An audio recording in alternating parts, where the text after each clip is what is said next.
ইতিহাস মানেই রহস্য। কালের গর্ভে কত রহস্য লুকিয়ে রয়েছে তা উন্মোচন করা আজ আর সম্ভব নয়। জাহানকোষা কামান, যার অর্থ হলো বিশ্বের ধ্বংসকারী। মুর্শিদাবাদ ভ্রমণের অন্যতম আকর্ষণ কেন্দ্র হলো এই জাহানকোষা কামান। পশ্চিমবঙ্গের মুর্শিদাবাদ শহরের কাটরা মসজিদের 400 মিটার দক্ষিণ পূর্ব তোপখানায় স্থাপন করা হয়েছিল এই কামানটি। তোপখানা ছিল নবাবের আর্টিলারি পার্ক এবং বাংলা, বিহার ও উড়িষ্যার পুরাতন রাজধানী জাহাঙ্গীরনগর শহরের প্রবেশদ্বার। 1637 সালে দারোগা শের মোহাম্মদের নির্দেশে এবং হরবল্লভ দাসের তত্ত্বাবধানে কামান ও বন্দুক শিল্পী জনার্দন কর্মকার এই কামানটি 11 মাসে তৈরি করেছিলেন।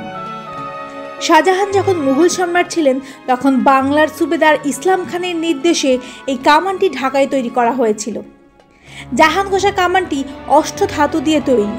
এই কামানটির ওজন 7 টনেরও বেশি। এর দৈর্ঘ্য 17 ফুট 6 ইঞ্চি এবং প্রস্থ 3 ফুট। এই কামানটি দিয়ে একবার গুলি করতে 17 কিলোগ্রাম বারুদের প্রয়োজন ছিল। নবাব মুর্শিদ কুলি খাঁ ঢাকা থেকে তার রাজধানী মুর্শিদাবাদে স্থানান্তরিত করবার সময় এই কামানটি এখানে নিয়ে আসেন।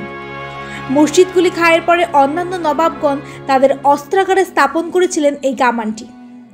ইতিহাস মানেই রহস্য। কালের গর্ভে কত রহস্য লুকিয়ে রয়েছে তা উন্মোচন করা আজ আর সম্ভব নয়। জাহানকোষা কামানটি কিভাবে অসত্য গাছের শিকড়ে আটকে ছিল, দীর্ঘদিন সেই রহস্য আজও অজানা।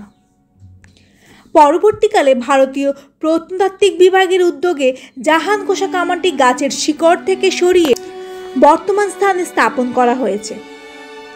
আশা করব আপনাদের এই ভিডিওটা ভালো লেগেছে। ভালো লাগলে একটা লাইক এবং শেয়ার করবেন। তাহলে আজকে এখানেই বিদায় নিচ্ছি। দেখা হবে পরের পর্বে। ভালো থাকবেন, সুস্থ থাকবেন। নমস্কার।